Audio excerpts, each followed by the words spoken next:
29 апрел дар қасри миллат президенти ҷумҳурии Тоҷикистон пешвои миллат муҳтарами Эмомалӣ Раҳмон, раиси ассамблеяи парлумонии Созмони амният ва ҳамкорӣ дар Аврупо, узви парлумони Финляндия хонум Пиа-Лииса Каумаро ба ҳузур пазируфтанд.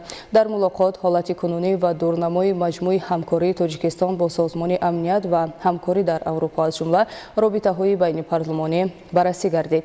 Президенти кишвар таъкид намуданд, ки Тоҷикистон созмонро ҳамчун ниҳоди муҳим барои муколамаи созанда дар доираи ҳар се ченак низомиву сиёсӣ, иқтисодиву муҳити зистӣ ва инсонӣ медонад. Таъкид гардид, ки Тоҷикистон авлавиятҳои раёсати Финляндияро дар самти пешгирӣ аз низоъҳо дар паҳнои Созмони амният ва ҳамкорӣ дар Аврупо, эҷоди эътимод, мубориза бо ҷиноятҳои дорои хусусияти фаромилӣ ва дигар мавзӯъҳо дастгирӣ менамояд. Зимни баррасии масоили амниятӣ, таҳкими шарикӣ дар муқовимат ба хавфу таҳдидҳои глобалӣ аз ҷумла дар доираи раванди душанбе оид ба мубориза бо терроризм ва маблағгузории он муҳим дониста шуд. Ҳамзамон таъкид гардид, ки ҳалли мушкилоти амниятӣ ҳамоно андешидани тадбирҳои минбаъдаи ҳамоҳангро тақозо менамояд.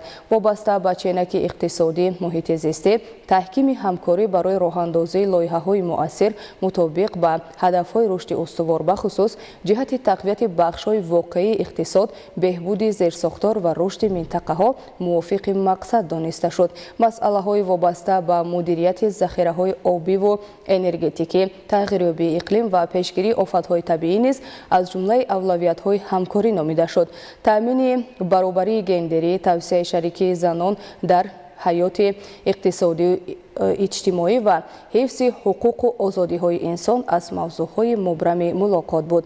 Таъкид гардид, ки дар ченаки инсонӣ ҷониби Тоҷикистон омода аст ҳамкориро бо созмон дар доираи стратегияи миллии ҷумҳурии Тоҷикистон дар соҳаи ҳифзи ҳуқуқи инсон барои давраи то соли 2038 идома диҳад.